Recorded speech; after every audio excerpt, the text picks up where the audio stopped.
Hello YouTube and welcome back to the channel here today. Today we're going to be reacting to episodes 4 and 5 of Haibane Renmei, and we're very excited to be rejoining the old home, I guess. The gang, the angel gang, or whatever we're going to call the collective over there. We're going to learn more about Haibane Renmei here today, and yeah, looking forward to it greatly. We're going to get a pretty quick wriggle on here. There was no comments on the Patreon, so again, it's people's prerogative to comment. If you don't want to comment, then you don't need to comment. It just means we get into those episodes even faster. Let me do the Patreon shout out and then I'll set the scene a little bit with the show and what to look for in these two episodes. Again, it was nice making that first episode of Haibane Renmei public, and you know, it did a little bit better than I thought it would, right? I think it's sitting on 350 views for the week, which is pretty good for me. And again, just I didn't expect this out of Haibane Renmei, I guess. Again, it's hard not to go into certain shows with expectations about how they'll perform on YouTube. This one didn't have a particularly high expectation from me personally, which again, I'm not ultimately concerned about because, again, I've got a Patreon, it's fine.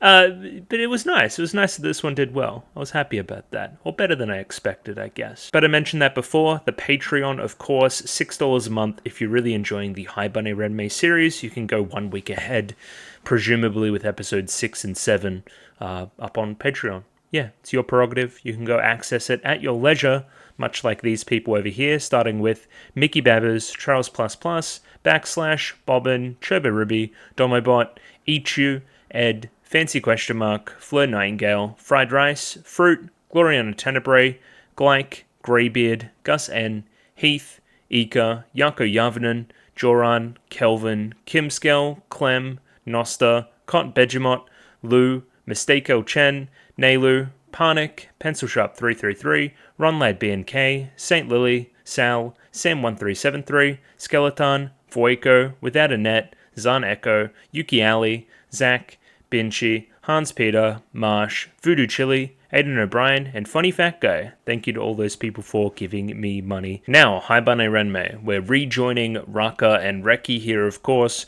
Raki is slowly becoming ingratiated into the group a little bit more, feeling more like a Haibane as the days pass. General slice of life tone, I would say, to those two episodes. Definitely had their intriguing portions, but it's mostly just Raka going around and learning things about the world. And again, everybody's just really friendly right now. It's pretty nice. It's just like good, you know? I'm just like calm. I always leave these episodes calm, and I wonder if that's going to continue forever. I know I didn't have YouTube comments for the previous week for 2 and 3, but there was one that went public.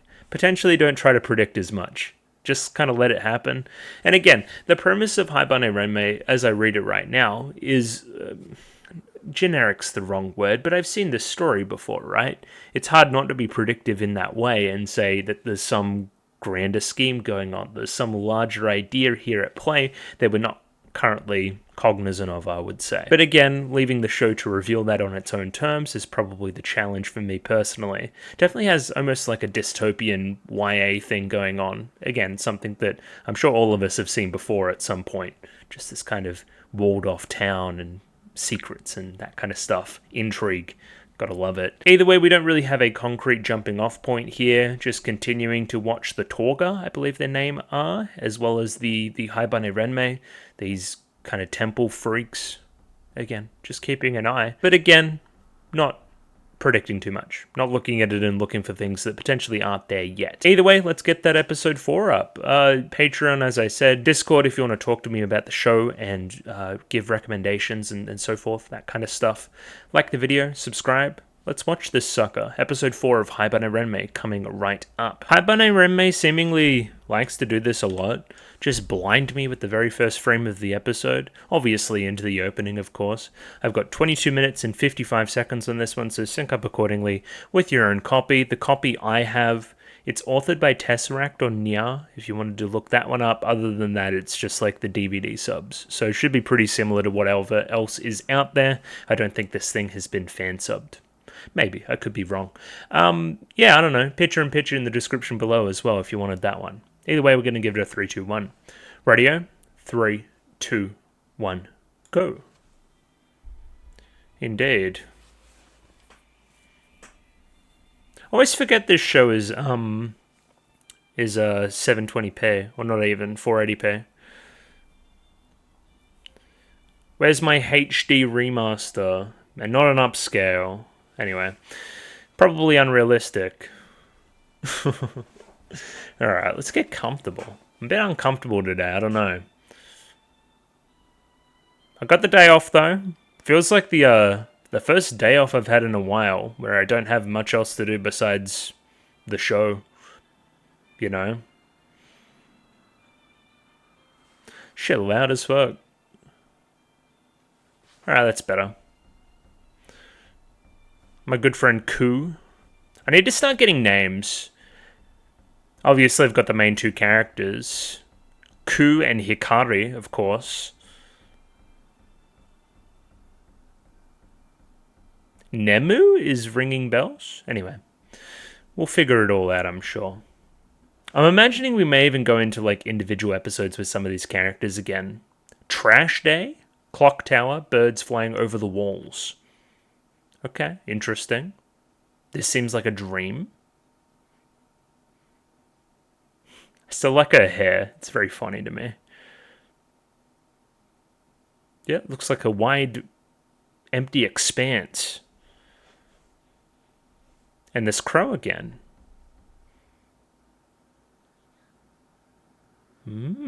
More than just a Tori.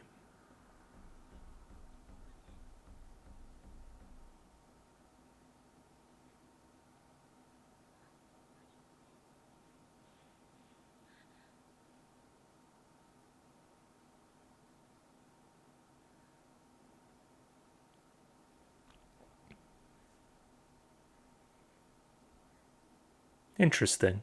There's obviously this dreamlike layer between everything. You're the most annoying person on the planet, you know that?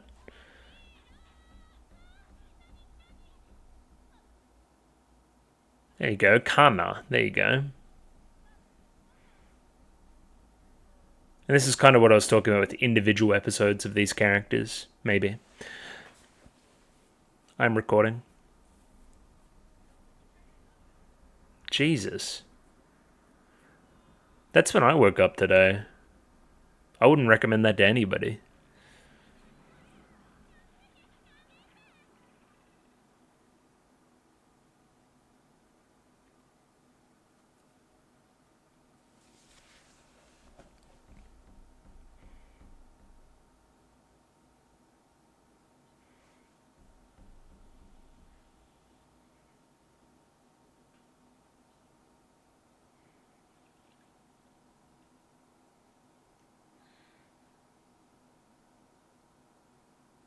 Yeah, very methodical opening to the episode for sure.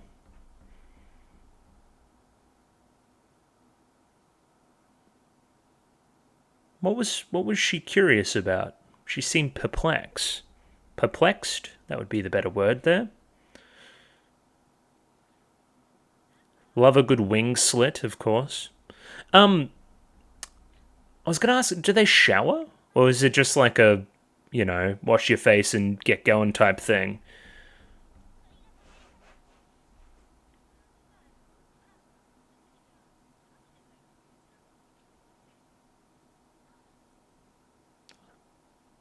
But I kind of like them. There's some subconscious thing calling out to the crows.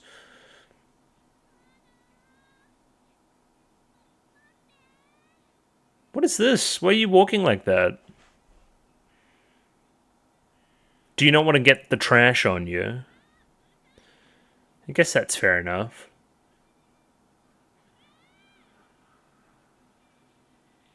Do kind of like her arms out like that. It's kind of like wings.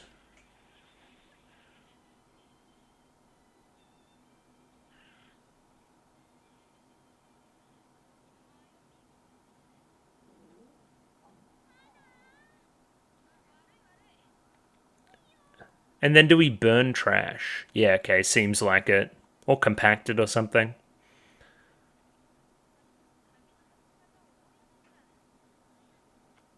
Hmm.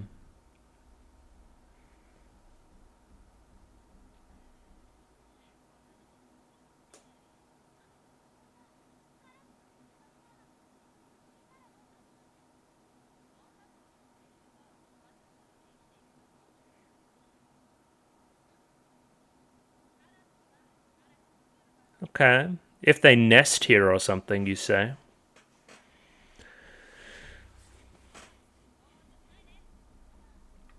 I'm also reminded of Ku's line from last episode about talking to the birds and that kind of thing.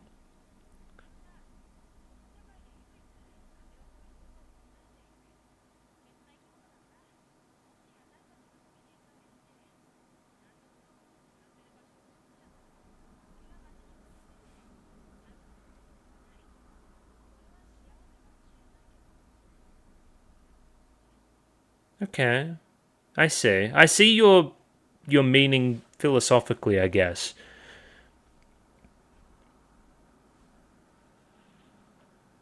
Yeah, they're just kind of looking. Wistful is a good word there, actually. Ew.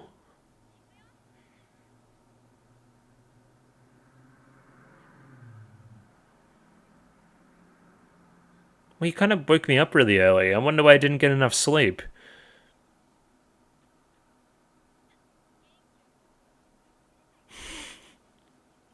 Yeah, maybe.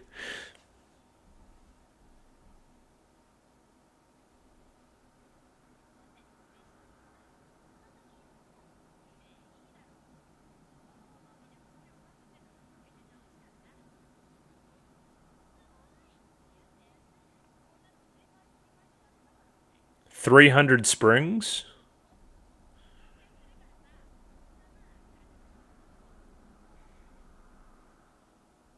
Sure.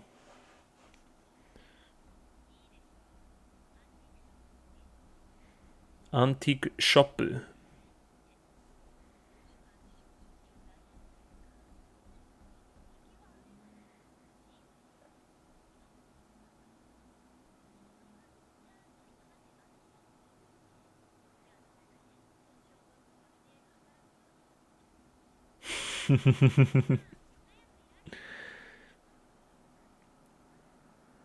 Ku's gonna be huge by the end of this. Working out. The only one here with a bit of fucking vigor about them.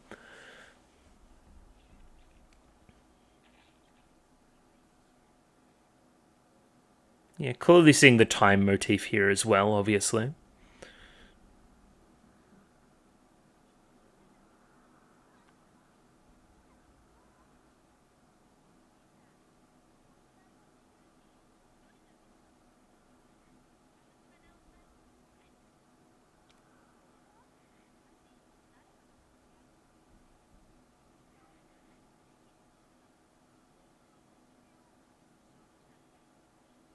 Okay.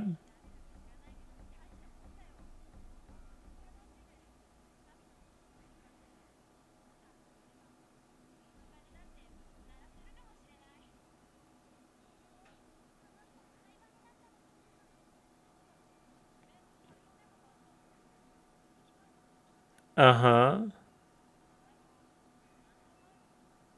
Yeah, that would be some good information, actually.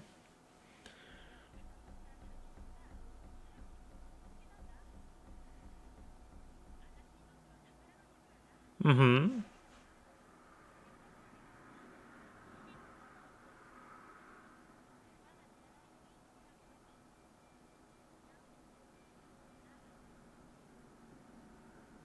What does it mean to try and fix a clock?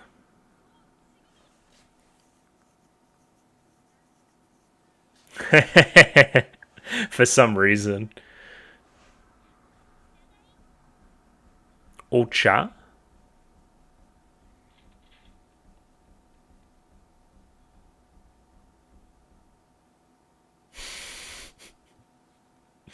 Just grand contrast.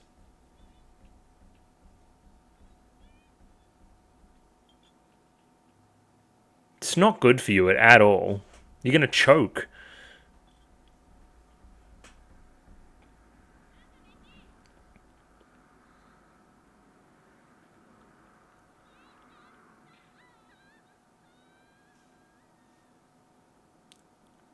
Alright.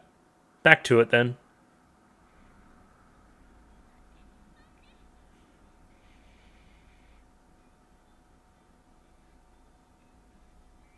Yeah, you can't forget. Oh, that was very nice. I liked that. That little run back. Huh? What do you mean? What if you paused for 2 seconds? Raka's gonna die?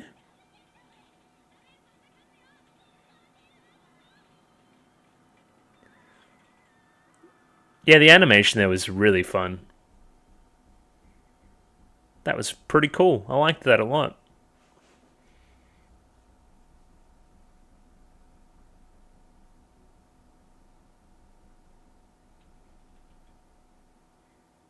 How does one work at a clock tower?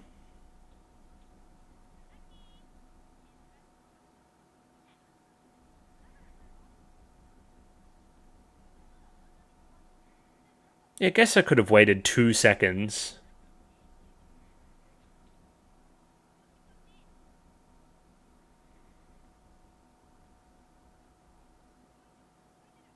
That is good. So it's like a clock shop, too.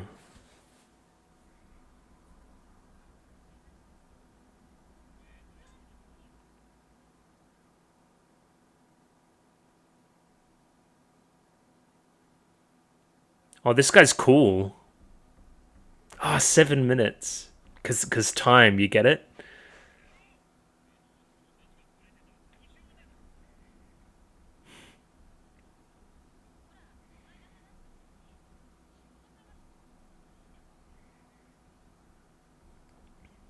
I don't think this job suits Raka very much.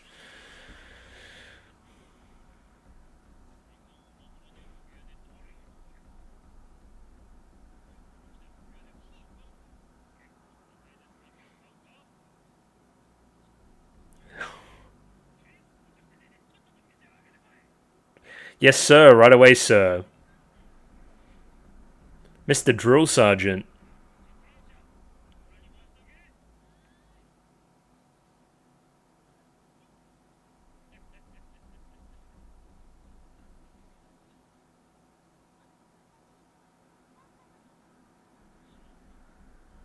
New to old home. True.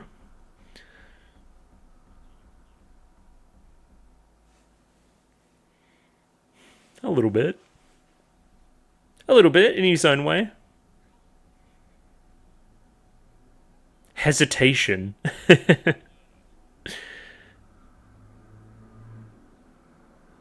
Alright, as long as you pay me.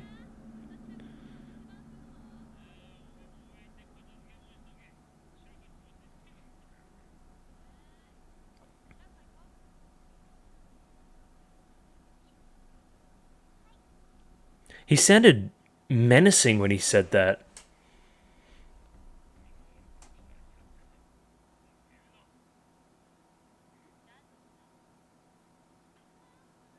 Bit of discipline. What the fuck? Oh, is this like the workers? Okay. I was like, who left that fucking. Who had lunch?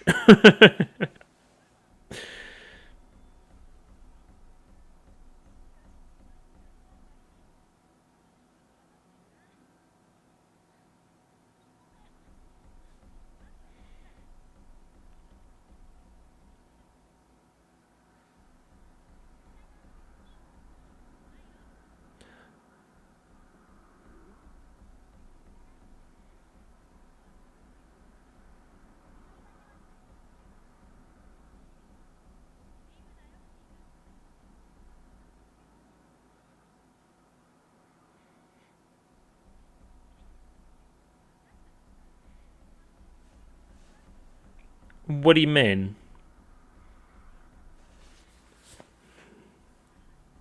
Well, you are children.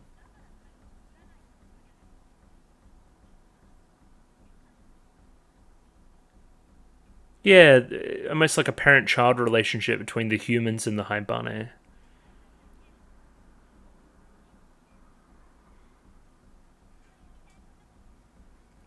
Well, what do you like to do?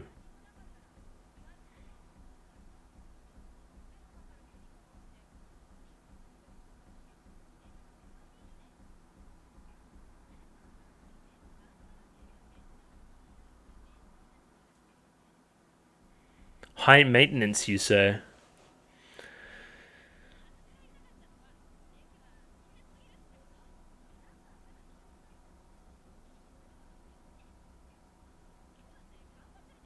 Uh-huh.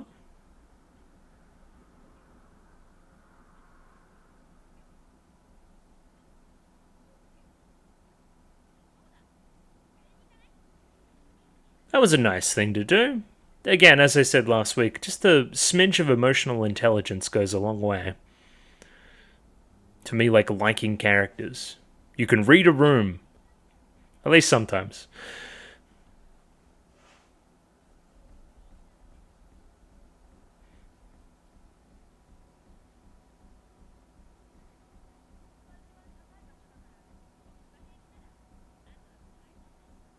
That's a great sentiment. I like that.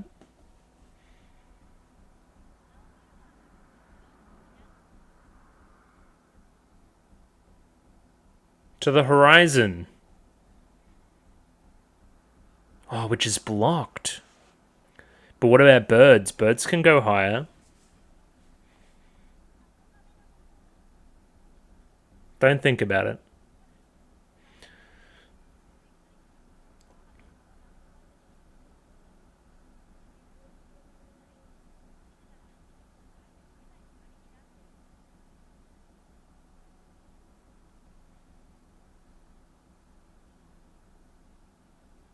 They're higher.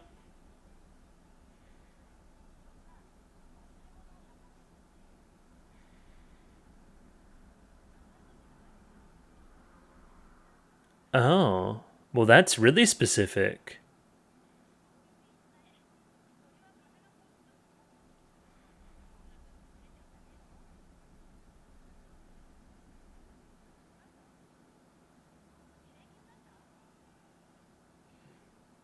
I'm feeling kind of nostalgic, I guess.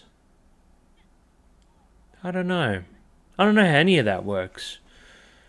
It's only giving me more questions. What an odd thing to say. I would go insane working here. Imagine all those clocks going. I'd lose my mind. It's like your grandma's house on steroids.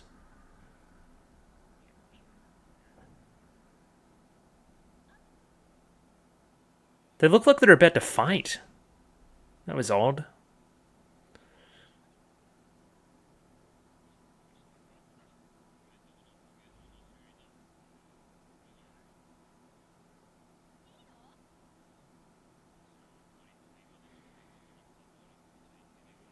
So you're gonna give me some tools. Thanks, fake dad.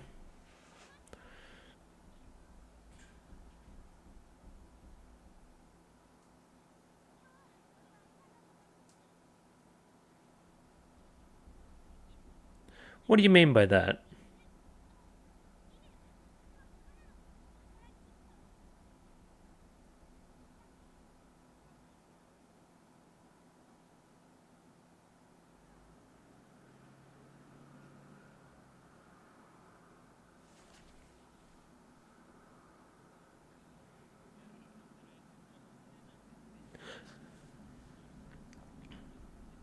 Yeah, pronouns. That's twice this has happened with this show. Okay, sure.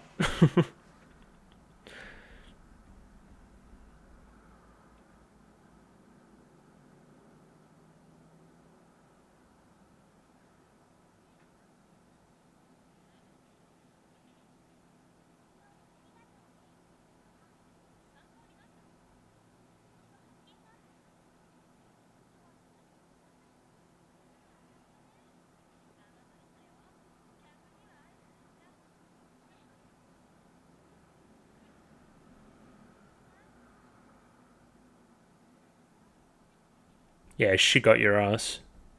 That's crazy. Anyway, that was delightful.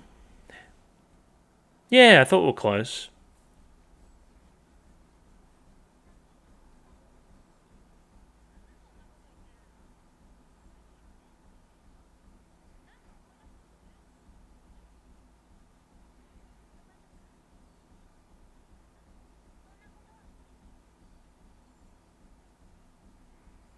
Yeah, isn't it strange? Don't think about it. Whatever you do.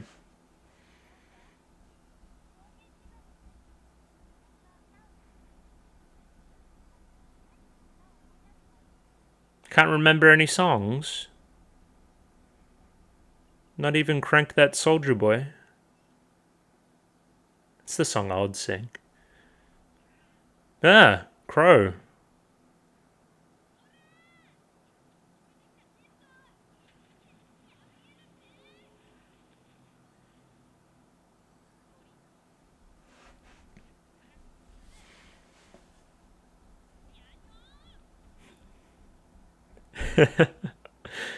Don't talk to people like that when they have a weapon in their hands.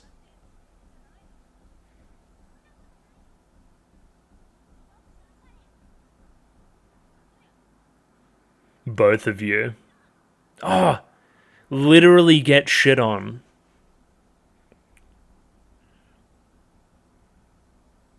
Take that. And into the day. Yeah, that episode was quite episodic, I would say. Oh, did I used to have lyrics? Now I have lyrics. I don't know. Maybe I'm just misremembering.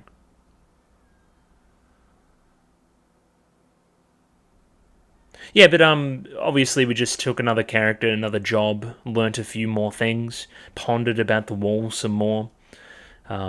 I think there was a few hints here and there in that episode, but again, don't want to be too predictive, of course. Yeah, it was, I wouldn't be surprised if the next episode in this vein is also Raka looking for a job or trying out a different job or something like that.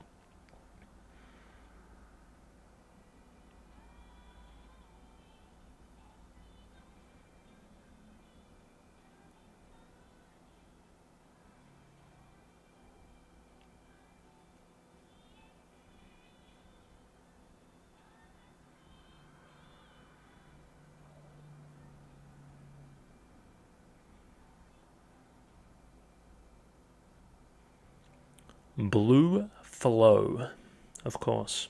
Oh yeah, that was cool. Let's jump straight into episode 5. Let's do that one, and then we'll come back around for some talking about the episodes, some analysis, that kind of stuff. Rightio, Bright White, episode 5 of Haibane Renmei up there, ready to go. 24 minutes and 18 seconds, slightly longer this episode, we'll say. Same old stuff as I said before, should be similar to the DVD subs that are available. Picture in pitch in the description below. Let's jump into this thing. Rightio, 3, 2, 1, go.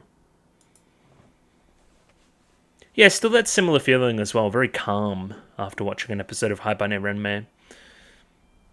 It is weird to think with how, I guess, introductory a lot of these episodes have been, that there is, like, I'm almost, if you squint, like after next week I'll be more than halfway through.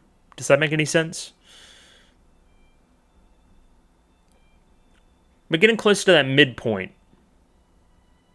And I'm still umming and ahhing about the show a little bit.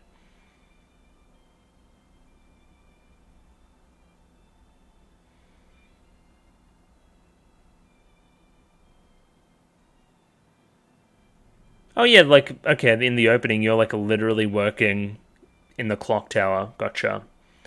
We already know that you're the librarian as well. Also sleeping. Keeping an eye on it.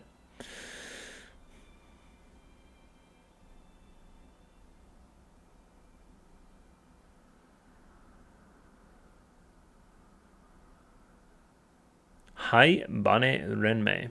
It's a very fun show to say.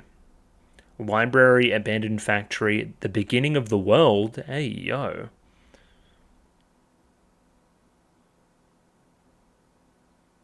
What are you counting? Books?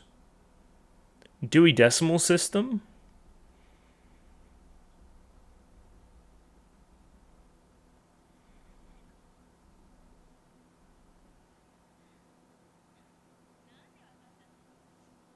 Yeah, right.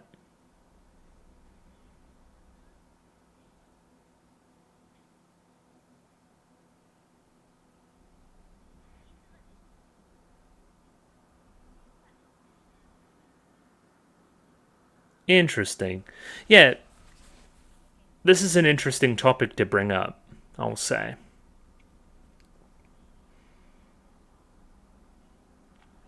Yeah, I don't know if anybody's ever really prepared.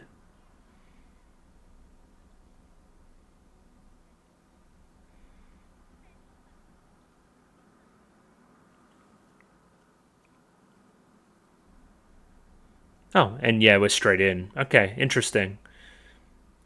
Because so many of the episodes thus far have been like starting with somebody waking up. What? What, did you see the wings?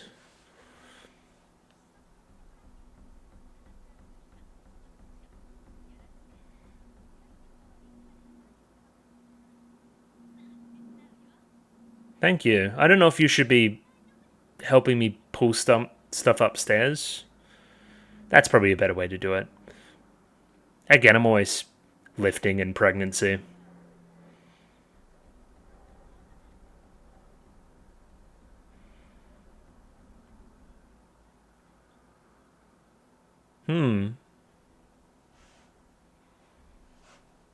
I'm not sure anybody remembers.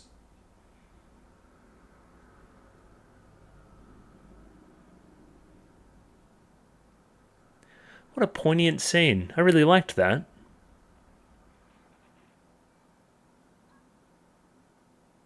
I think you helped her somewhat, Raka. Yeah.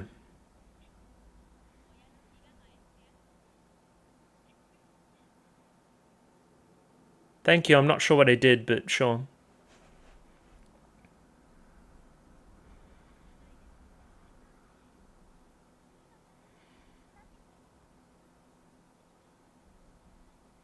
Oh, senpai.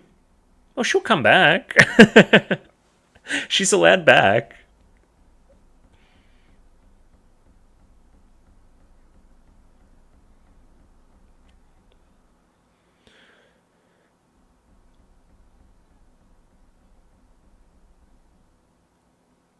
Yeah, but they all get vetted probably, right?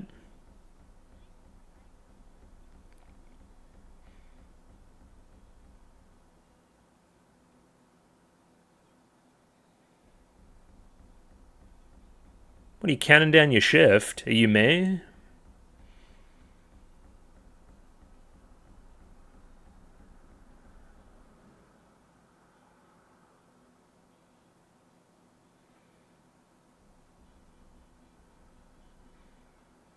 Huh. Don't let it fall apart now. It looks very fragile. Getting distracted.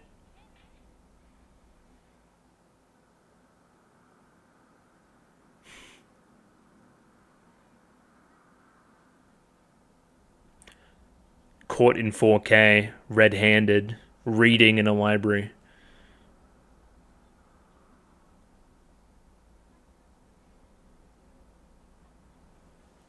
I think they're specifically not letting you do that.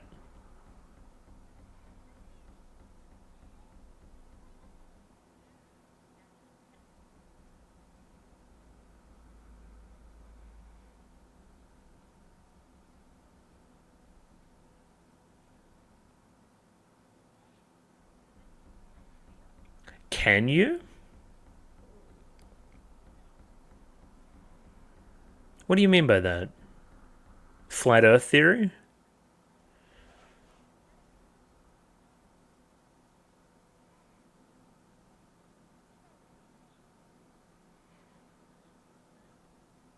True, but it's impossible to know, I would say. Where were the first humans?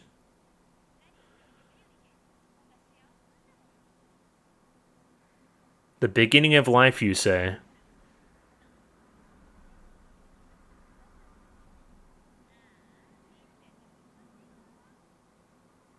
Interesting. I really like this character.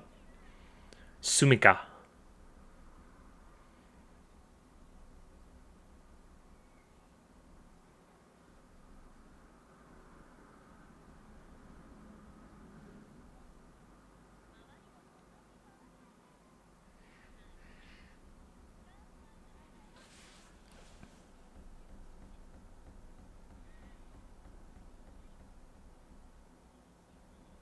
Good for him.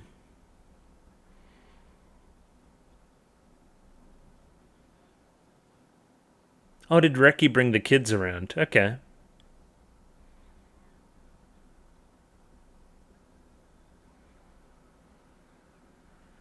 What an amazing story.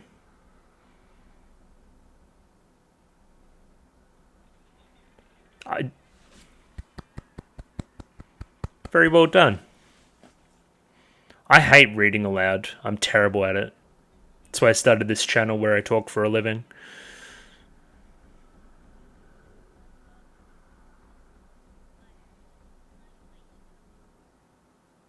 Books are for the children. Books are for everybody.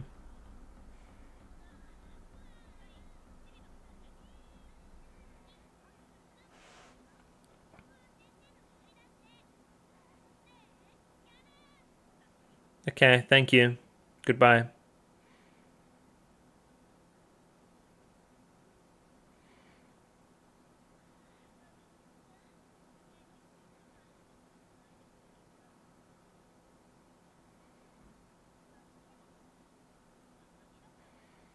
I'm with you.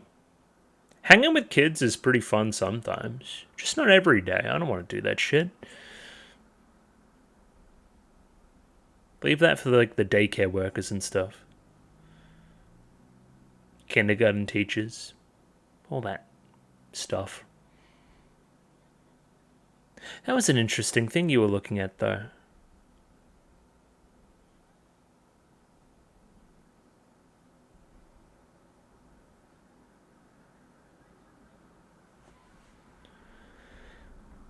Yeah.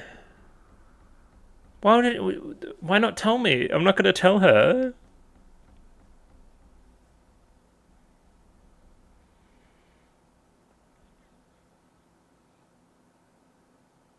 Some kind of anthropology kit? Oh, a book.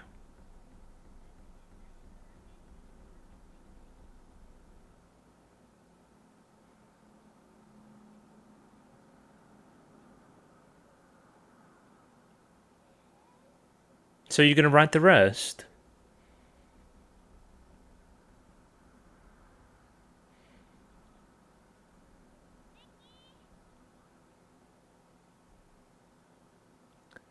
Just doing some backdoor shady deals.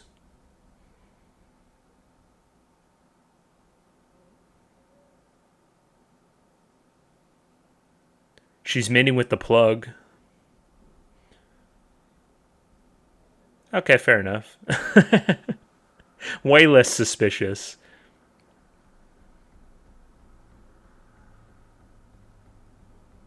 I don't know about smoking right next to your motorcycle. Some evil Haibane gang?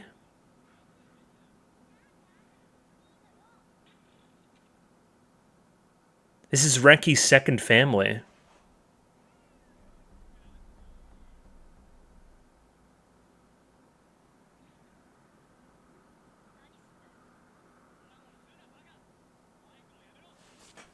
I'll do what I want.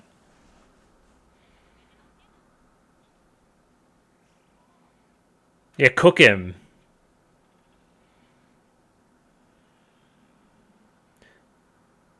Oh, so yeah, he's Halo's under the hat. I like the Twin Towers girl. She was cool.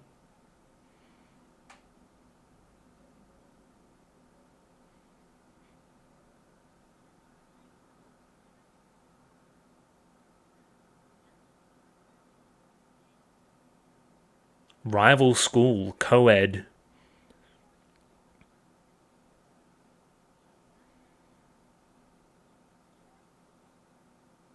Drama.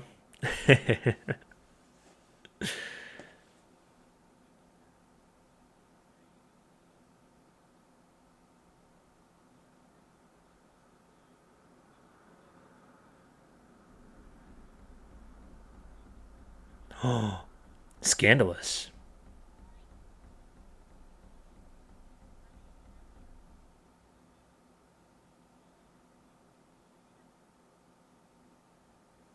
Gang wars? This shit's crazy.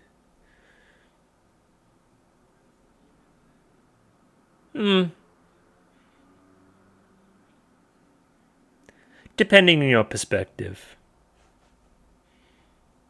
Some boys around would be okay. Sometimes.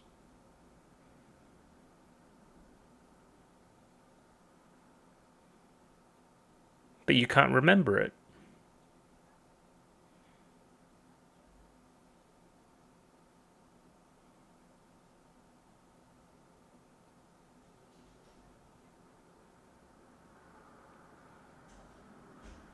I don't know.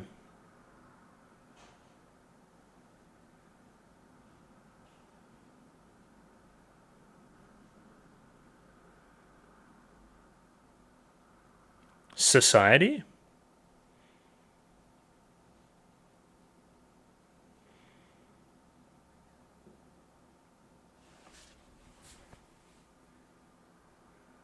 Damn. What would you do to not deserve happiness?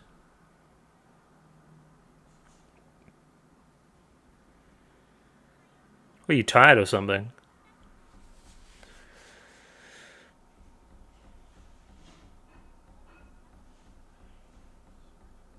Shirabe?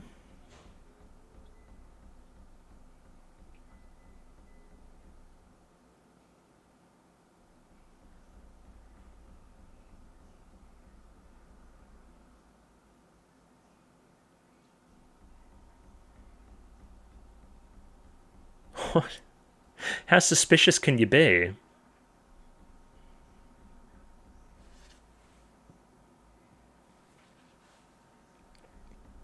What does anybody spend their money on here? Just like food? Do they pay rent?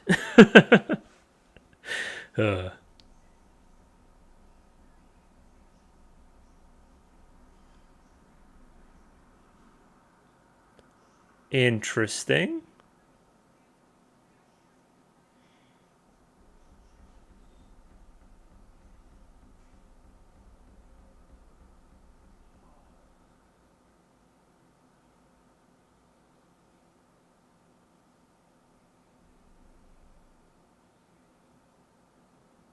Interesting.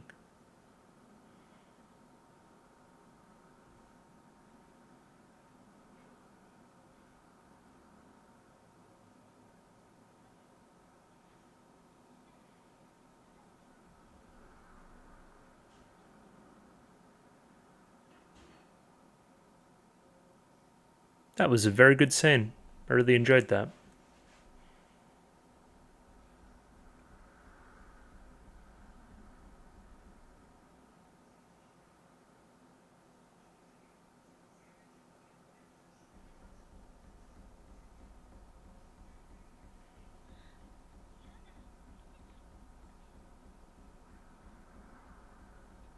I was dreaming about stuff.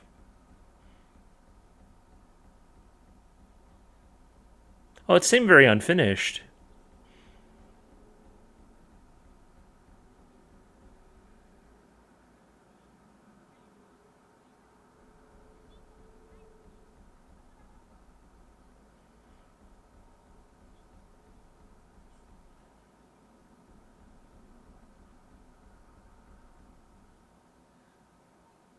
Oh, little plant on there too.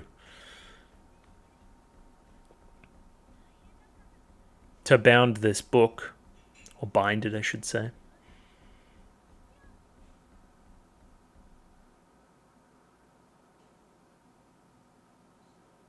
There and Back Again, A Hobbit's Tale.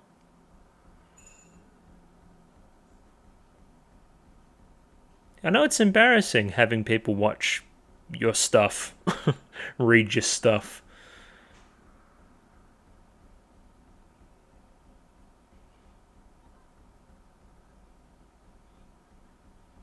You still got half the book left. It's not done. Get over yourself. You're handing in a first draft.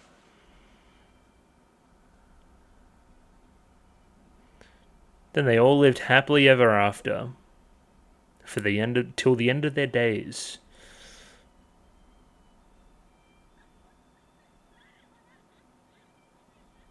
I didn't laugh at your shit.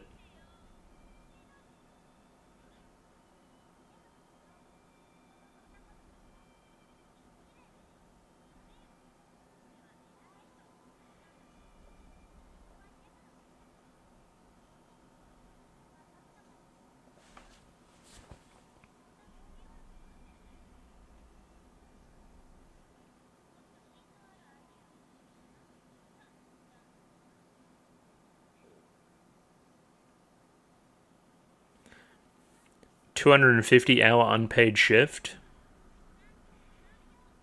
Yeah, jeez.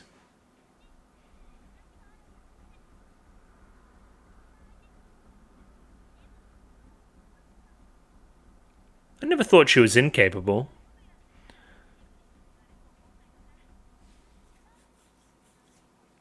Well, her name is Nemu, so of course she's gonna nap. Ugh. Gotta look like a freak.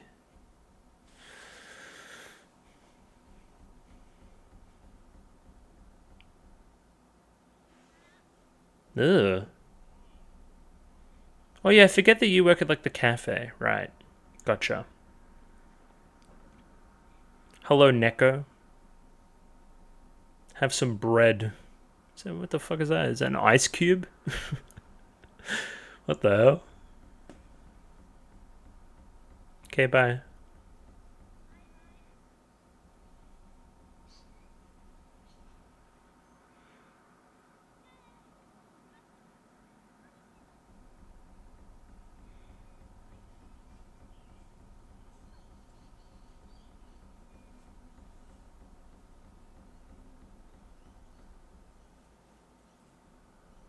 What the hell was he talking about?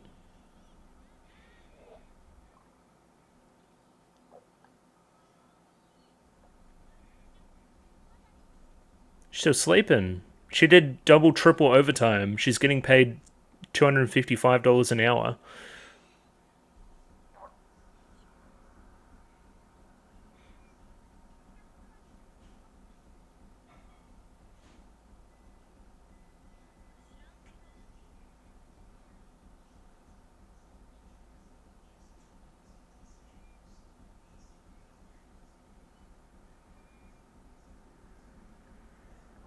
What are we doing? Look like fairy floss. Yeah, talk to me about that. Actually, no, I can't. It would look like I was following you. Oh, it's rice. Okay, gotcha.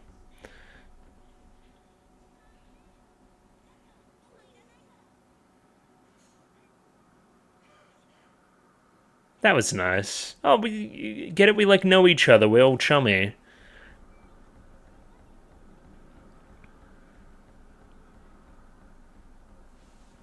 What did I do? I didn't do anything. Oh, what a weird. Huh? You didn't need to give me credit like that.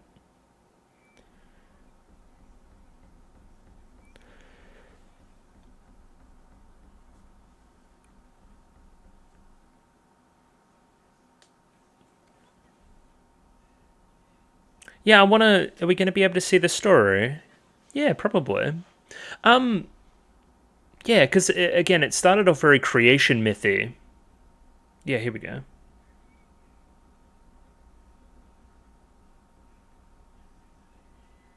I like that.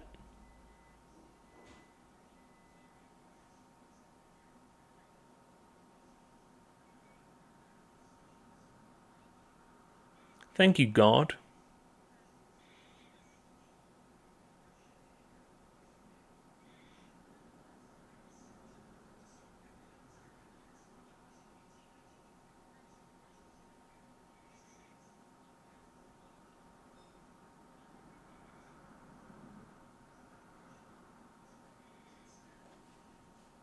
Created in his own image.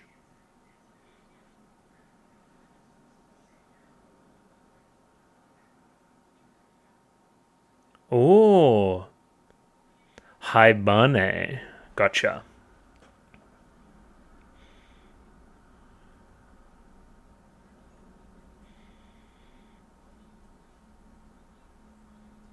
So the Haibane were first.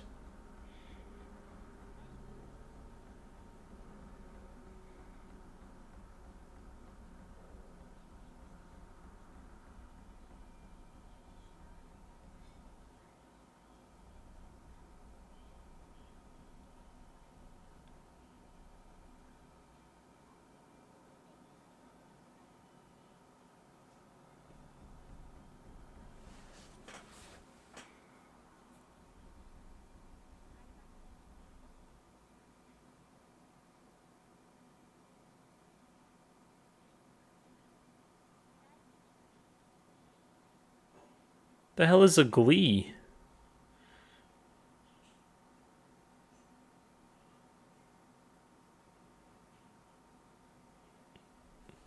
Yeah, that was obviously very poignant. I really liked that. I think that's my favorite episode thus far. A lot of concepts that I really enjoyed in it. This idea of the Haibane being the dreams of God. It's very interesting.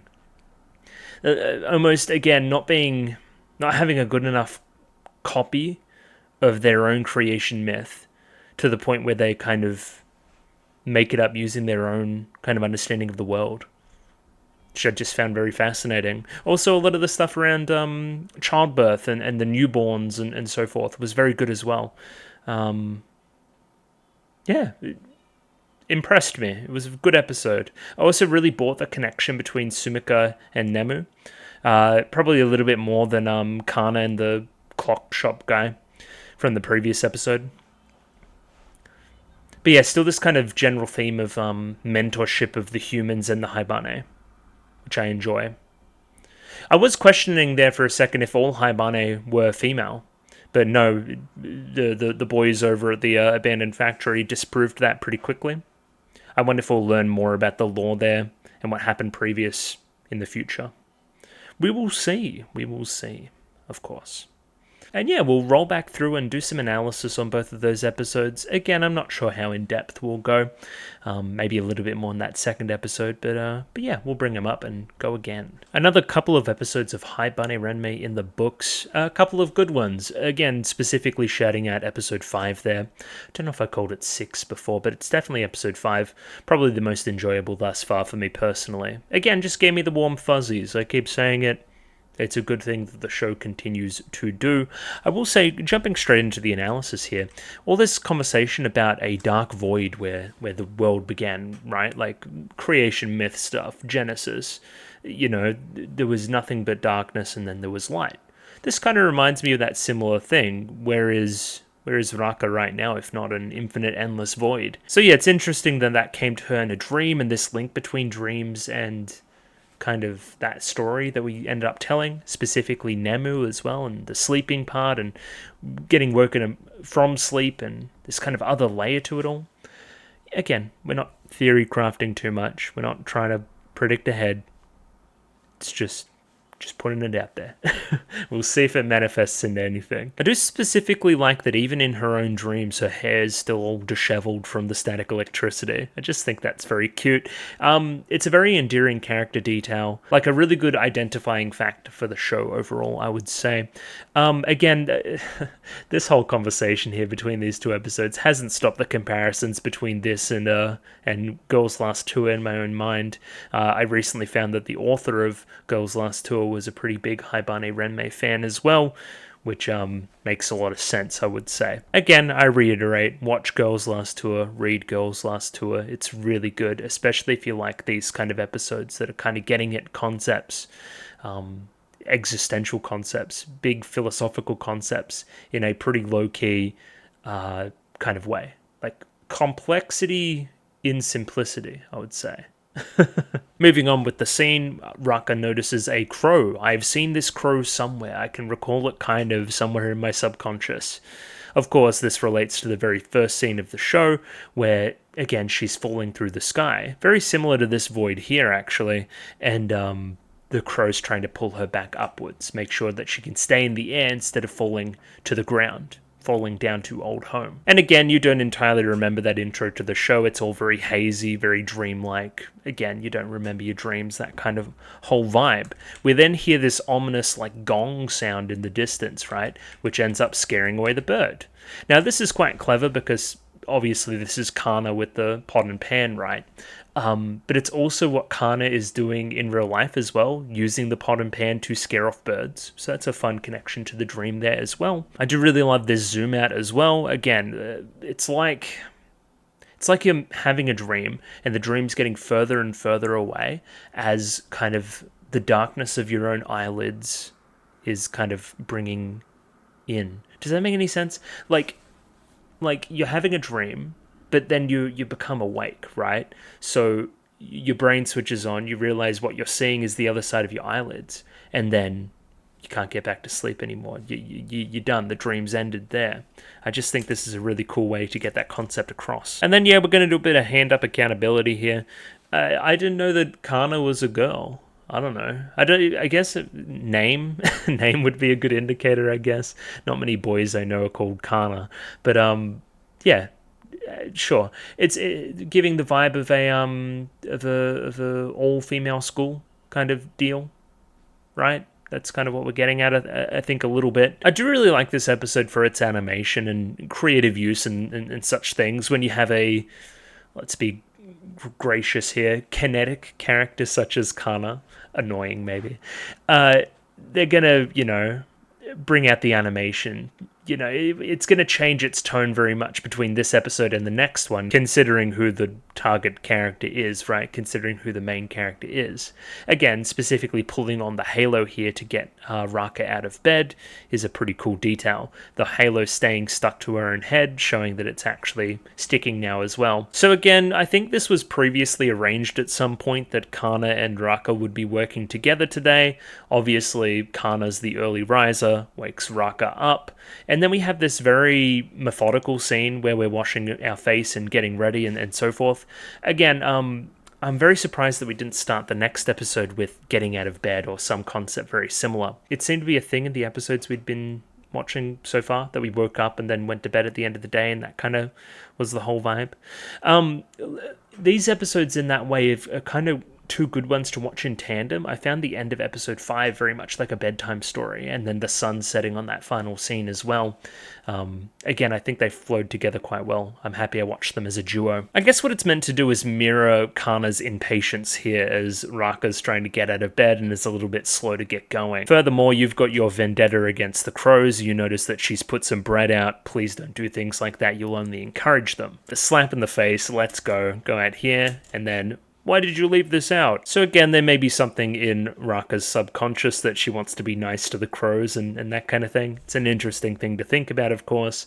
Again, you do the trash disposal. You don't like the crows. They annoy you, basically. Furthering this little theme here with the whole flying and bird thing and the connection with the crows, I found that Raka having both hands out with the trash bags here, kind of a whole wingspan apart, that was very much like a bird as well. Again, it helps when Raka is the character in the scene that relates most to the birds and so forth, right?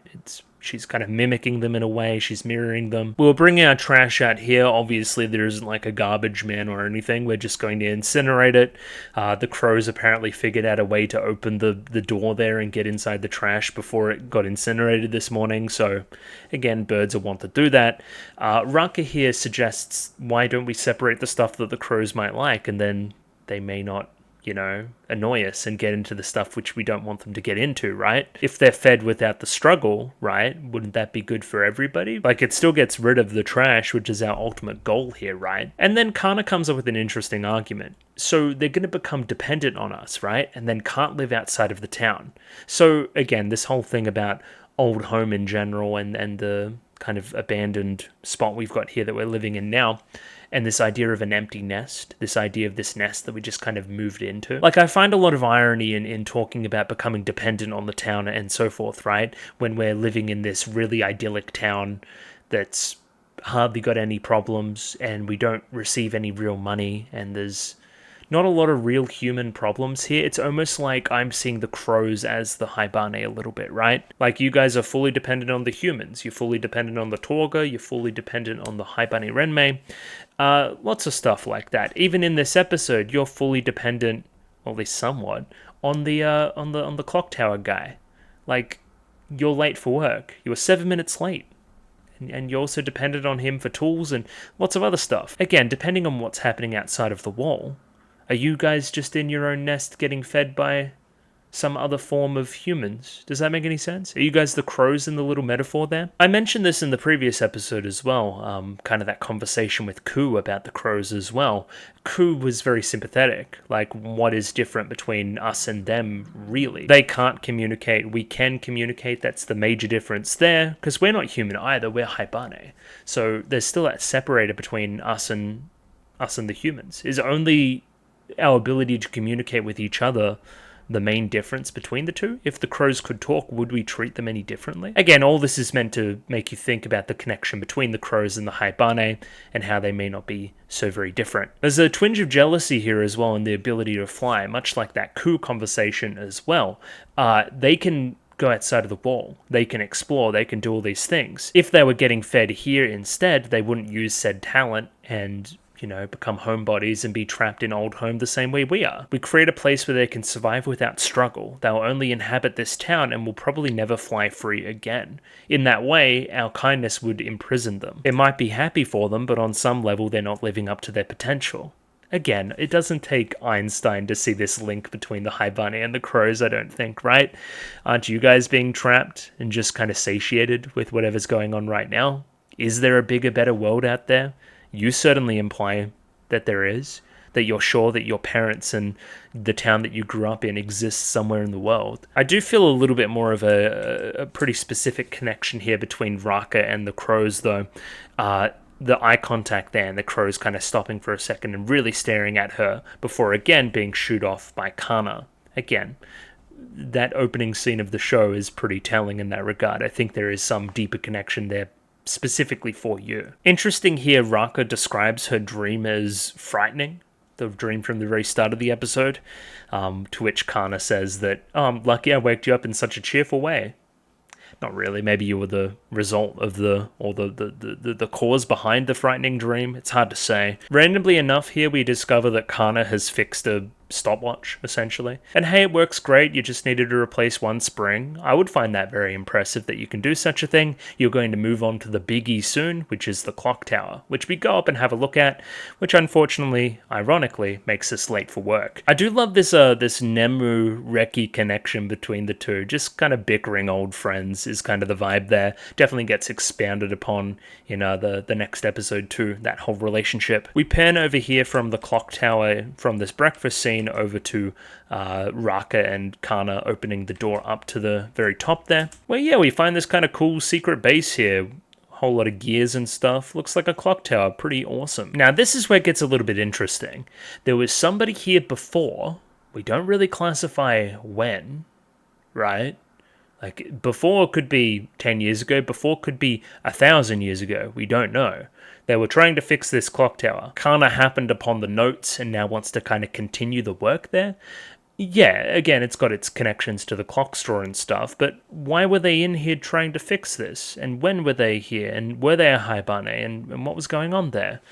It begs questions, right? Kind of like this connection to the books that we see in the next episode as well, kind of a connection to the outsider, also a connection to what came before. However, this kind of sense of discovery and sense of the unknown is what inspires Kana, right? It feels like a treasure map is the idea we go with here, right? It feels like it's my own personal little journey that I have to go on, and this is my result, right? It's something that I'm actively working towards, it's my personal interest, all these other things. It's why I work at the clock shop. I believe Raka needs to find this for herself as well, right? You need to find what you're interested in and what drives you, the same way that Kana has here, right? I think, yeah, you should look towards this for a little bit of inspiration for when you actually choose what you want to do. And again, ironically, now Kana is very, very late for work, runs on in, scoffs down a croissant, sips down some tea.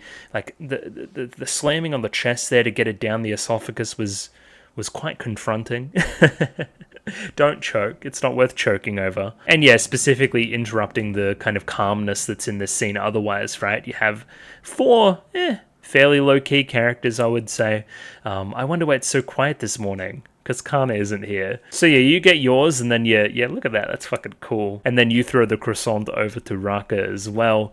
It's time to do the classic anime toast in the mouth, late for school work type deal. Great. And I just love how shell-shocked everybody in the room is from what just happened. I didn't expect to see that. We turn the animation up a notch here. I really, really liked this stuff, character animation-wise, I would say. So yeah, you flip around both your kind of little charm, I guess, as well as flipping around Kana's before Kana is already taking off on the bike. You got to jump on the back. That truly is insane. So you're already gathering speed there, already very fast, right? Taking this jump.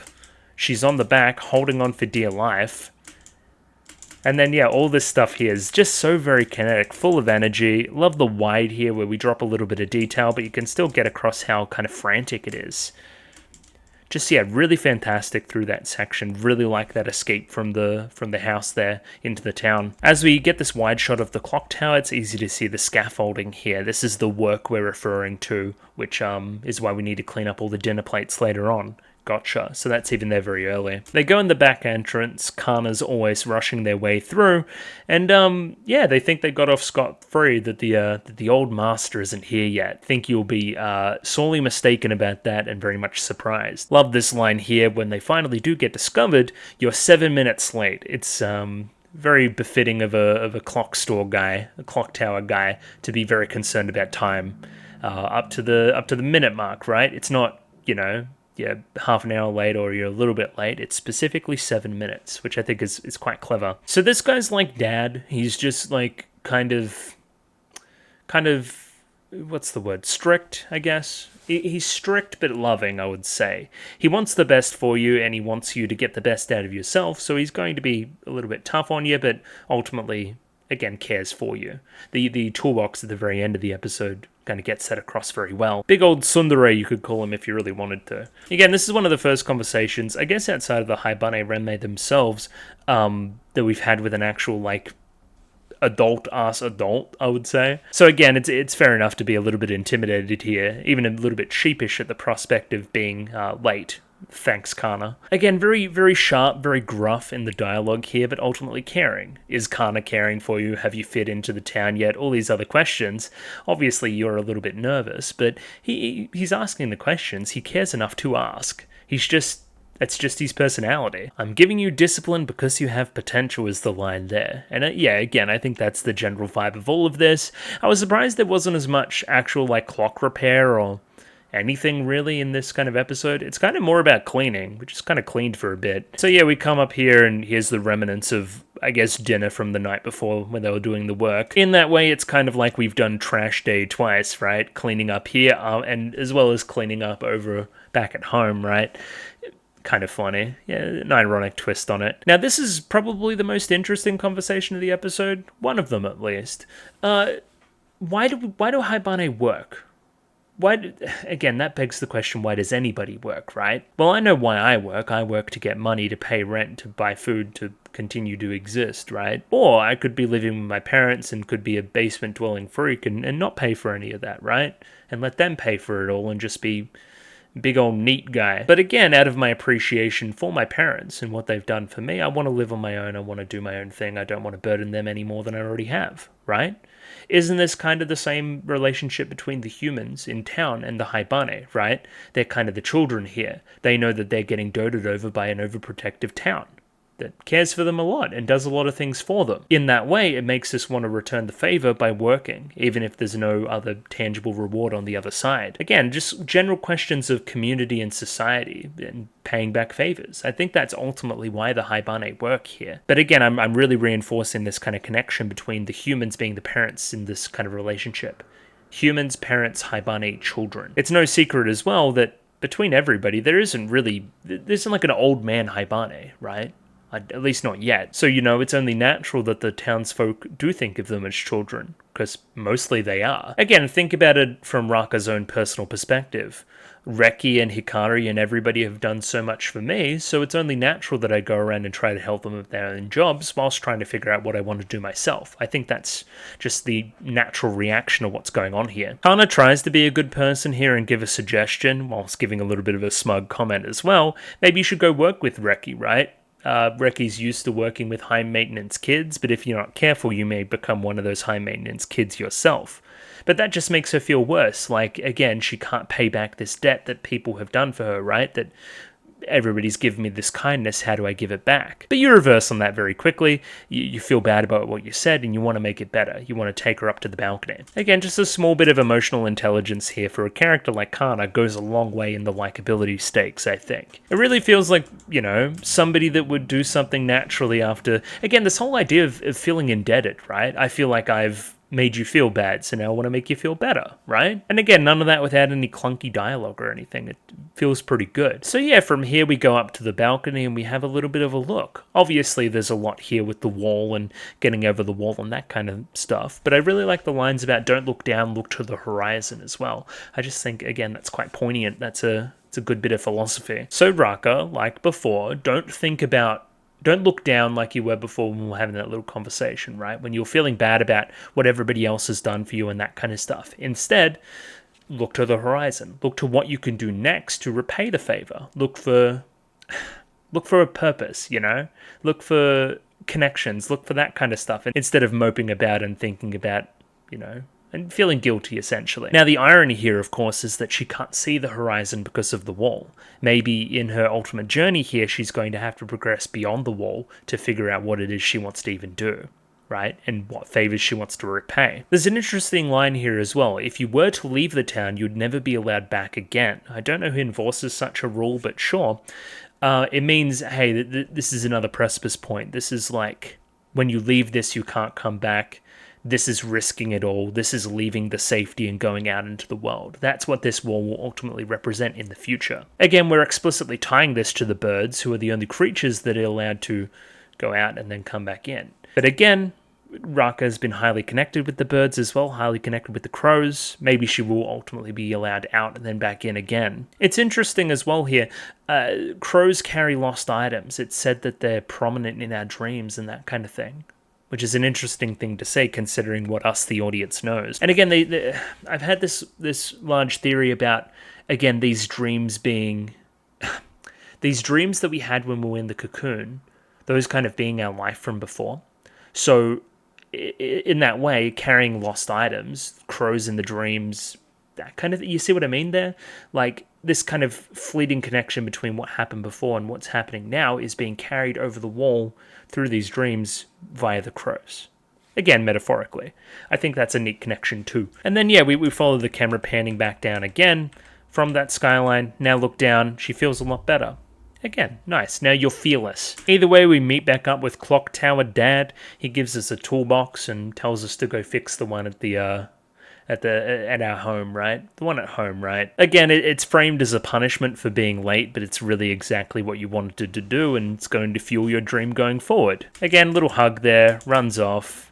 I'm sure that makes you feel very proud as a human dad for Kana here. Once Kana's out of the room, we find out that this guy's a big old softie. He asks if Kana's going away. No, I'm not replacing Kana, nothing like that. It's just that those wings that she has makes me think that she might fly away one day. Again, it's fun that you're a big old tsundere when she's not around. You actually say what you mean and stuff. I think it's, again, endearing. But again, the flying away thing, the flying over the wall, do you think Kana will get kind of... Once Kana accomplishes her current goal here, will she get bored of this? Will she look for something new? Will she fly away in that respect? That's what you're kind of worried about. In that way, giving the toolbox there is kind of giving the wings. Like, this is your ticket out of here as well. Mirroring this kind of fearlessness theme for Raka this episode as well, we have Raka now piloting the bike. Piloting? She's in the driver's seat, I guess, in the tandem bike. Yeah, it's a fun connection. Again, that kind of frantic leaving of the house into the return here is a fun thing to follow. And yeah, really fun kind of conclusive line here. I guess you can't judge books by their covers, so to say. Oh yeah, you're talking about the master. It's like, well, yeah, kind of, but I'm also talking about you. You're very different than how I thought you were. You do care about some stuff sometimes. Again, you cared about me enough to make me feel better about the whole situation back at the clock tower, and also you had that affectionate moment with the clock tower guy as well. So, yeah, everybody's a little bit different than how we initially perceive them. We end the episode here with a little bit of a poignant line. I can smell the river, and I have some kind of odd memory about this land and this town and that kind of stuff, right? Again, it's hazy, it's dreamlike, all these words, right? I can remember certain things. I remember how to speak. I remember how to ride a bike, which again is that classic one. Everybody always remembers how to ride a bike, but I can't remember like my parents or anything else about my upbringing. Isn't that odd? I think I also used to like to sing when I was kind of riding along like this, but I can't think of a song. We kind of cut to black there and then come back up for a little bit of a guess you'll call it an epilogue scene here with Kana, scaring off the crows once again. Reki comes in, talks some shit very quickly. Raka here gives some words of encouragement. Hang in there, both of you, both to the crows and to Kana. You two are going to be locked in war forever. And then there we go. A little bit of poop on the head for good measure. And yeah, we end the episode there with a crow pooping on him. As you do. Let's bring up episode 5. As is the structure with these episodes, we begin the next one with a new character with a new current job, that being the library and the connection there to Nemu. Nemu here is characterized early as being quite studious and pretty switched on. You know, counting along, doing her work as a librarian, unprompted, she doesn't need anybody with her, and is also, I guess, deducts that Sumika is the one walking up based on her stride and that kind of thing. And very quickly here we learn that Sumika is pregnant, right? That's the major thing about her this episode, I would say. She's going to have a baby pretty soon. She maybe should stop wearing heels. It's probably not a great idea with the baby and that kind of stuff. And Nemu being the one to point that out, you kind of sound like my mother. There's that, again, fun connection between the Haibane and the humans as this kind of parent-child thing. So yeah, she'll be on maternity leave pretty soon, in 4 days. There's a strong connection established in that first scene between Nemu and Sumika. Now, I don't know what the zoom is from Sumika on Raka, because Raka's helping out at the library, I should say. Maybe it's on this band on the arm that shows that you're a helping out, amateur librarian. Or maybe it's the wings, friend of Nemu's because you're a Haibane as well. And then the specific wording, Nemu's letting me visit here since I'm a newborn.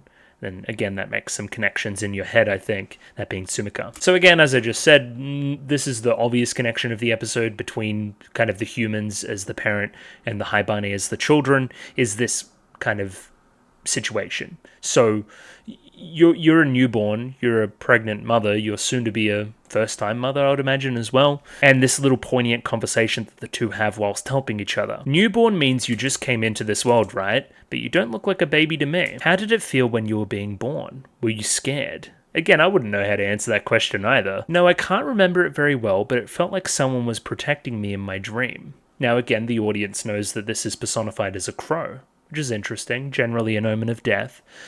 We'll talk about it. But this is illuminating for Sumika here, right? It felt like somebody was protecting me.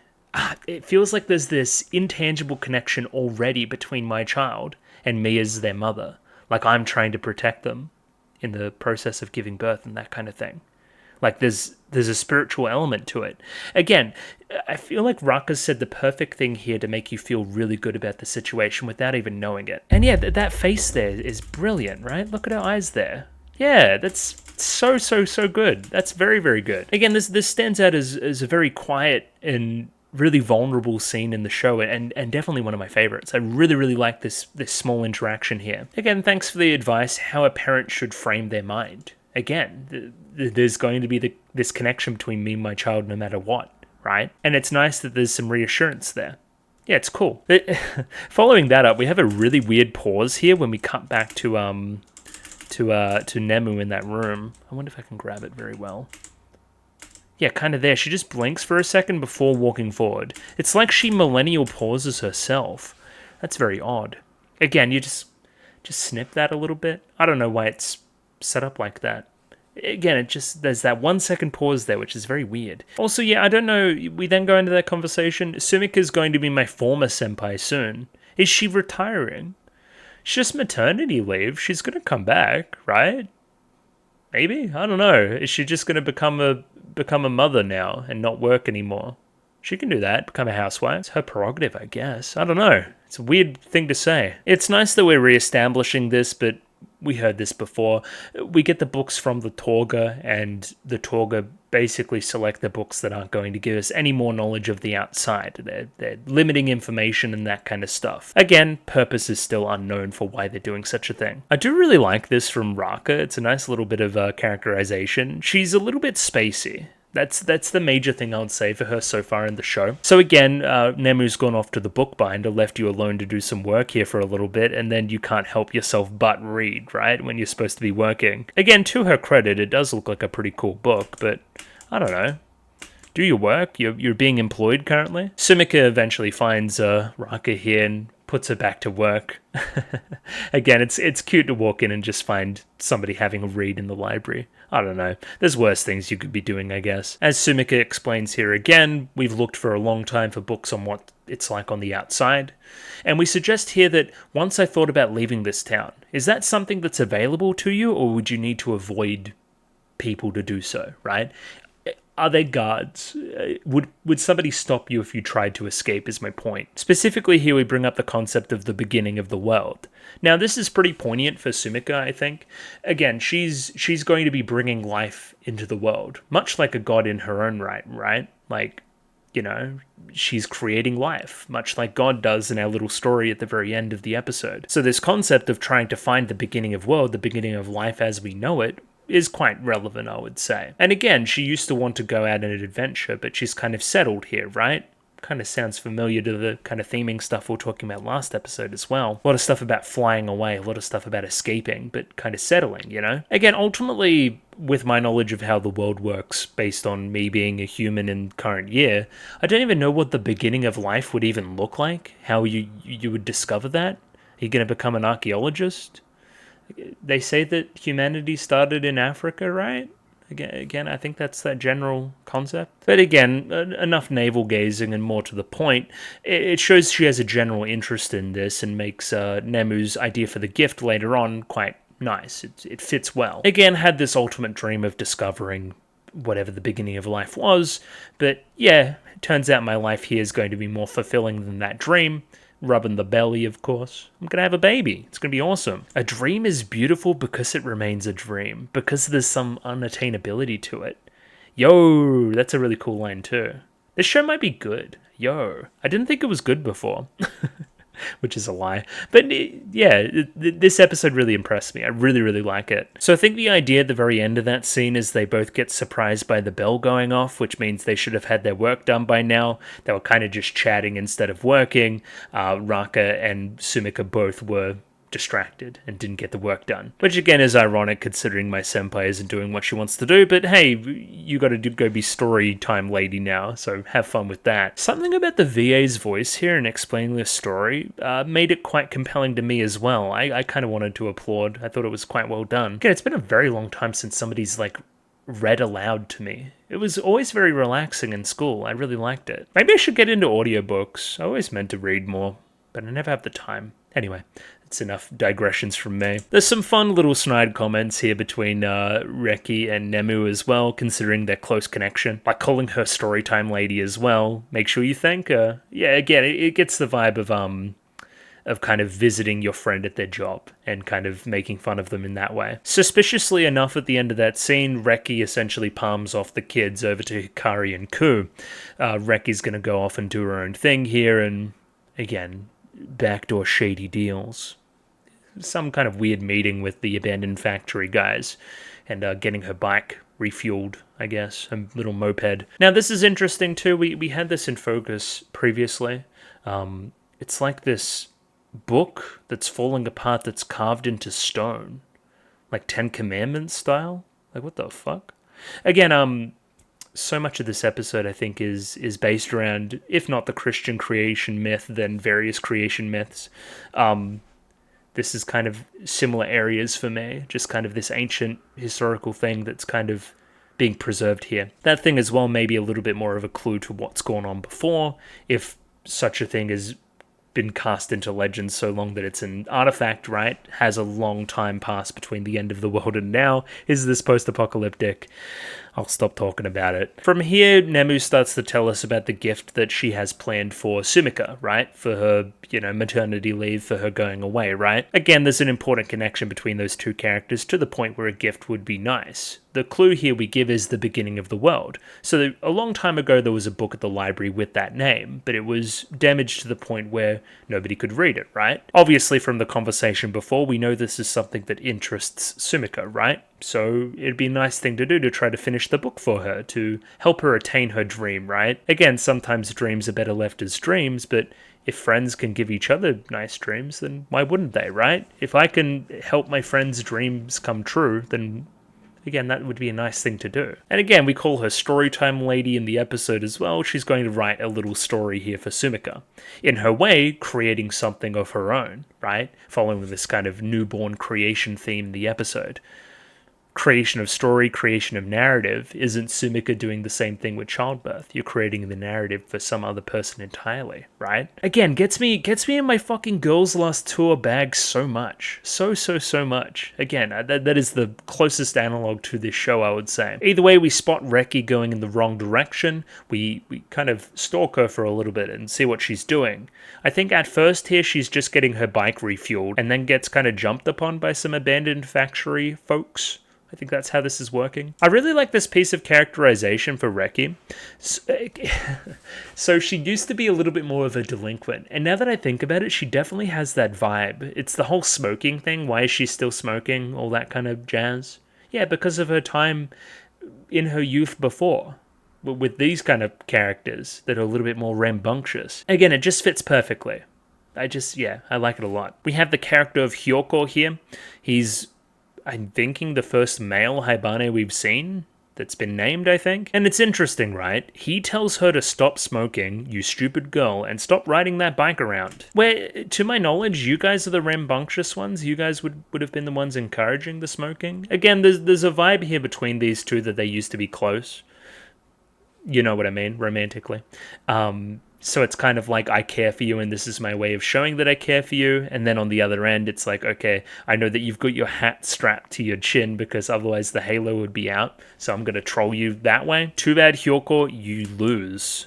Interesting. Yeah, again, there may have been a relationship there in the past and he wants her to get better.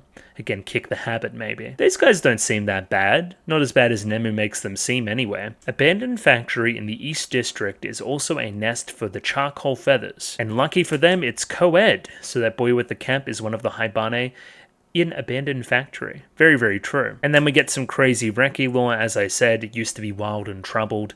Things led to a big fight between she and I. So Nemu specifically involved here, and then she ran away, was probably at the Abandoned Factory for a time.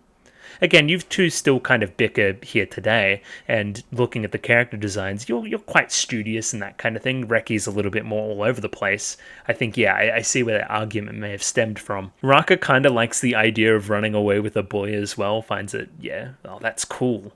Yeah, in a way. Sometimes. But then those two fought as well. In that way, you can almost see Hyoko as like a gender-flipped version of Nemu, which is kind of funny. They both just fight a lot and are kind of studious and responsible are the things that have going for them right now. Either way, they kind of broke up and don't go into each other's area anymore. There's kind of gang lines, so to say, if you wanted to be that crass about it. Nemu thinks here that I don't think having boys around would be too bad, at least sometimes, but they do get a little bit rowdy, which I'm, again, majority boys watching this, I would say. We do, it's true. This happens very quickly in the episode as well. Raka's outside all by herself and she's like, just kind of pontificating about the world. In my memories exists another version of myself. Nemo and the others say it isn't so, but I still really feel it. I wonder if this sense of uneasiness will disappear as my wings feel more natural as this halo fits atop my head. As I become ingratiated into this society more and more, maybe I'll feel this comfort to the point where I don't have these memories anymore, where I don't feel like I'm playing the role of somebody else who isn't me. Everybody here is working for themselves, right? But they're still mutually supporting each other in unseen ways. Again, she's talking about society here, right? It's kind of what we were talking about in the previous episode with the humans and the Haibane. It's this society built upon helping each other. It's perfectly natural, but I didn't think about it until I came here. I wonder if I deserve to be as happy as I am. Is it a right of a human to be able to live in a community like this and be happy, or do they have to earn it? Do you feel a little bit guilt here of not earning it thus far? You're just kind of hopping between jobs at the moment. You haven't found your spot. Will you feel happy and deserve to be happy upon getting an actual job and helping society as a whole? Again, an interesting philosophical discussion. So that kind of conversation there in the very middle of the episode, how she feels kind of indebted, do I deserve to feel this kind of way, all this kindness that people give to me, is what propels Raka to do the stuff she does in the second half of the episode and assist with the beginning of the world little book. you could think of it as the first point where she's actually contributing to society as a whole. There's this theme around kind of rebirth and new opportunities there as well, I would say, with this whole childbirth thing. So it kind of matches a lot. It's her first step.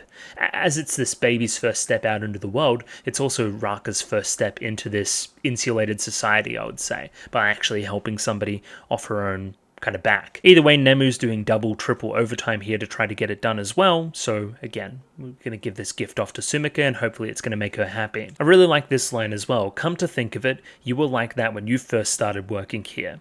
That being Sumika to Nemu. Kind of like Raka reminds me of yourself. But again, that serves as the opportunity for Nemu to get all nostalgic here and think about, again, how important Sumika actually is to her. Again, at the beginning, there was nothing, right? There was darkness. I was just dropped into this world. I didn't really even have that many Haibane with me. It was just kind of Reki around.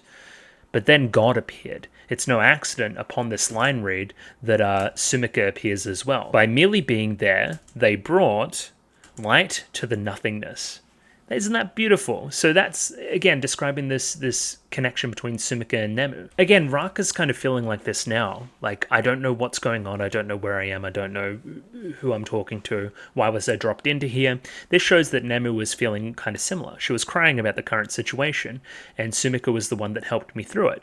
In that way, Nemu's kind of being the one that helps Raka through it now as well. It's kind of passing on, you know? When God glowing over his head, it became the sun. The music here is really good as well, and there's kind of stuttering in the line reads. It's obvious that they're kind of reading this story, but they can't quite put it all together yet because there's too many words missing. Therefore, we'll have to come up with the rest ourselves, you kind of sleeping and dreaming of that, again, that being the propelling thing that made you want to finish the book here and give it to Sumika. The really cute thing here is that Nemu was smiling in her dream. So you were dreaming about, again, this connection you have with Sumika, and it made you smile. Again, this is all just, it's all so sweet. I love it. I think this is pretty poignant as well. So Raka's research here was about the beginning of the world in general. And what she says here is that, yeah, they're all kind of different, but they hit on similar beats. Again, many creation myths across many cultures do very similar things, right? They're similar in some spots and different in others. It goes to show this great connection between disparate groups of humanity all around the world that we kind of came up with these different things, you know, that were quite similar. Again, these things that are true for everybody, heavenly bodies, the sky, the land, the water, you know. It's really fun to see Raka make these connections in real time. Either way, Nemu finally gets pressured into letting Raka actually read the work in progress of the book. And yeah, I like the little blush here. Again, if you've ever written anything that somebody else is reading, it's always kind of embarrassing. And again, you're creating the story. That creation is very important here thematically. The looking down, the nervousness, the blinking, all that kind of stuff. And we don't get to hear the answer here, but we eventually get the full book at the very end of the episode. We don't have an ending quite yet, and Raka is the one that comes through and provides a little bit of an idea for the ending, eventually getting credit on the book as well and creating something herself in the process. We can infer here from this little comment, I was thinking about it looking at your sleeping face, that God fell asleep and that the halo and the Haibane and all that kind of stuff, that was the idea that Raka came up with. Which again is, I think that's the most poignant part of the whole story. And again, thematically, that connection to dreams from the previous episode too. Yeah, lots of stuff there. The book is about a great being. A book is about God, right? God would never sleep. He would never just kind of fall asleep like that. But it's your book. So I think it should remind the reader of you. Remember your name is Nemu as well. That connection as well. Yeah, it goes to show that God is human. God isn't perfect as well. Either way, Nemu stays behind and does double, triple, omega overtime, 250-hour unpaid shift. Instead, we take a ride home with Kana and kind of pick up Ku along the way. Again, we never really did get that connective episode here between Ku and the cafe owner, but it was suggested upon in episode 3. So it's nice that this is fleshed out at least a little bit. Again, as I've said, broken record type stuff, humans and Haibane, parent and child. Even furthering here this animal connection that Ku has by feeding this cat the little extra something that they have. Either way, we get back home. We're wondering where Nemu is. Apparently she was at the store till midnight, at the library till midnight, which is kind of crazy. Finishing her little book. We can't tell her about it, but Reki hears or gets word, knows that she'll be quite tired and quite hungry, so makes her breakfast. Makes her these kind of rice balls. So again, just like nice caring for each other stuff. This is This is a good society, I think. People just care for each other. Doing your friend a favor, all that kind of jazz. Also, hair up in a ponytail. Don't want to get rice in my hair, of course. I wonder if this will be a connective thing to future episodes. Raka wants to ask Reki here about the meeting she had at the bridge with Abandoned Factory, but no, doesn't ask it. Again, probably a future episode thing that we're going to do. Again, you are up late, therefore you'll sleep in, therefore I've made you breakfast and that you can get going very quickly. Almost parent and child type stuff again. Very cool. This is a very interesting shot too. It's almost like a 3D space with the 2D placed on top of it. Yeah, this is a very interesting background. Either way, Nemu reveals that Raka's name is going to be on the cover as well, as she contributed to the book. I hope she likes it. Again, you're going to feel that same embarrassment that I do, right? At creating something. Either way, we're filled with nervousness and excitement at the prospect of our book being read, and we kind of pan into said book being read as the kind of the concluding piece of the episode here. When God glowing over his head, when God took into his hand the halo glowing over his head, this shows the kind of replacements that we've made that was kind of the gaps in the story there before. God held his halo high and it became the sun. God waved his staff and the nothingness was ripped into two, that being the sky and the earth. The music here is really fantastic. It has this kind of choirly sound, but plays the motif of the ED, that kind of melody there. Really, really enjoyable. Really like it. The line that he drew in the nothingness was skewed, therefore there is deviations in the land. It was a mistake, but it is just as well, said God. Which, again, is really poignant, right? Nothing's going to be perfect. Life isn't perfect, but again, that's what makes it as it is, right? It's just as well that it's not. Specifically what we're doing here, it's like God is painting, right? It specifically links artistic creation and the creation myth. Kind of like what Nemu's doing here, right? She's being creative and putting her work out there and writing in the story for the end of the world, the same way that the deity was being creative when making the world as well. Again, further link that to the childbirth, newborn stuff going on with Sumika, and you have yourself a pretty thematically dense episode, I would say. God created the plants and the animals as well, and then created something within his own image. They were the Haibane. Which, again, I'm thinking there's a man-made element to the Haibane as well, which will probably become more obvious as we continue the show, I guess, as mysteries are revealed. But kind of referring to Haibane here as a failed creation, right? Like, they had charcoal wings and halos that had holes in them, right? Not like they're supposed to. From there, he cut those kind of elements of the design. He cut the wings, he cut the halos, right? And then created humans. Humans are the more streamlined version, humans are better, right? But then God, despite himself, fell asleep. The Haibane, who were destined to otherwise be erased, that were failures, right? That were discarded, they escaped from his head in that process. In that way, accentuating their own failures, you know? They were failures of humans in this little myth, right? And then they failed again. They didn't stay as dreams and actually manifested. When God awoke, they were already floating in the sky, that being the Haibane. However, ever tolerant of mistakes allowed them to continue to be. This is why the town of Glee is still floating somewhere today. I don't know what the hell that's about, where it is neither on the land nor sea. Maybe, again, will become more relevant as we continue. So yeah, that's kind of that bedtime story vibe to the very end of the episode as well, kind of bringing full circle there. We're going home in the sunset over here, right? Well, actually, no, we're going to work, never mind. But Nemu is going to sleep, let's say, and then kind of envisions the story. Again, very concerned with this kind of point between... Okay. We're very concerned between the point between the sky and the land, right? In that line, in that imperfection, right? We're also concerned with the line between being awake and being asleep. That spot in the middle, the dream, and the imperfections there as well. Wow, that's fucking cool. That's really, really cool. I'm kind of getting all the connections here. It's kind of making my brain go crazy. And yeah, I think this show is getting better and better all the time. I really do. Really, really, really enjoying it. This went way longer than I thought it was going to, because I just kept yapping about stuff. And that's generally a good sign. Very, very philosophical. Gets the synapses going in the brain. Makes me want to watch more. All that kind of stuff. I wonder what the grand reveals are going to be here. I think the grand takeaway from this episode is this kind of human as parent, human as God, Haibane as children, Haibane as dream, Haibane as failure. lots of stuff there. Those are the things we're going to take forward, I guess.